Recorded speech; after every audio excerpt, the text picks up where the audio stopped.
আকাশ ভাঙা বৃষ্টি আর মেঘ ভাঙা পাহাড়ি ঢলের নির্মমতার এক ভয়ঙ্কর মানবিক বিপর্যয়ের মুখোমুখি বাংলাদেশ। প্রকৃতির এই রুদ্ররূপে দেশের দক্ষিণ ও পূর্ব উত্তর পূর্বাঞ্চল এখন এক বিস্তীর্ণ ধ্বংসস্তূপ। ঘরের চাল ছুঁই ছুঁই পানিতে ভাসছে লাখো মানুষের স্বপ্ন, আর পাহাড়ের ধসে যাওয়া মাটির নিচে চাপা পড়ে যাচ্ছে একের পর এক তাজা প্রাণ। চারিদিকে শুধু বুকফাটা আর্তনাদ, ক্ষুধার্ত শিশুর কান্না আর স্বজন হারানোর মাতম। দুর্গত এলাকাগুলোতে এখন বেঁচে থাকার আকুতি ছাপিয়ে গেছে সবকিছুকেই।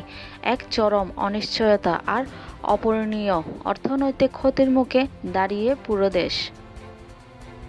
রাজধানী ঢাকাও প্রকৃতির তাণ্ডব থেকে রেহাই পায়নি।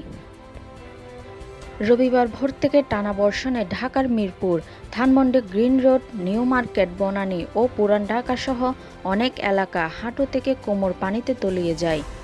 সড়কে সৃষ্টি হয় তীব্র যানজট, অচল হয়ে পড়ে গণপরিবহন, বাসাবাড়ি ও দোকানে পানি ঢুকে কোটি টাকার ক্ষয়ক্ষতি হয়েছে। সোমবারও আকাশ মেঘাচ্ছন্ন, রাজধানী তলিয়ে গেছে ভারী বর্ষণে। আবহাওয়াবিদরা বলেছেন, সক্রিয় মৌসুমি বায়ুর কারণে রাজধানীতে আরও ভারী বৃষ্টির আশঙ্কা রয়েছে। এদিকে কক্সবাজার, চট্টগ্রাম, রাঙ্গামাটি, খাগড়াছড়ি, বান্দরবান, মৌলভীবাজার ও সিলেট সহ ৭টি জেলা ভয়াবহ বন্যার কবলে পড়েছে। কক্সবাজারের উখিয়া, টেকনাফ, চকরিয়া ও পেখুয়ায় পাহাড়ি ঢল আর জোয়ারের পানিতে বিস্তীর্ণ এলাকা তলিয়ে গেছে। মাতামুহুরী, সাঙ্গু, মনু ও কুশিয়ারা নদীর পানি বিপদসীমার উপর দিয়ে প্রবাহিত হওয়ায় নতুন নতুন এলাকা প্লাবিত হয়েছে।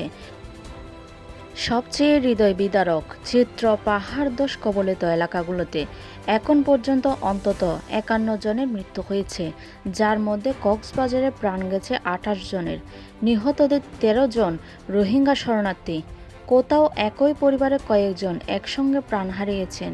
অনেক স্থানে কবর ভেঙে মরদেহ ভেসে উঠেছে। দাফনের জন্য জায়গার সংকট দেখা দিয়েছে।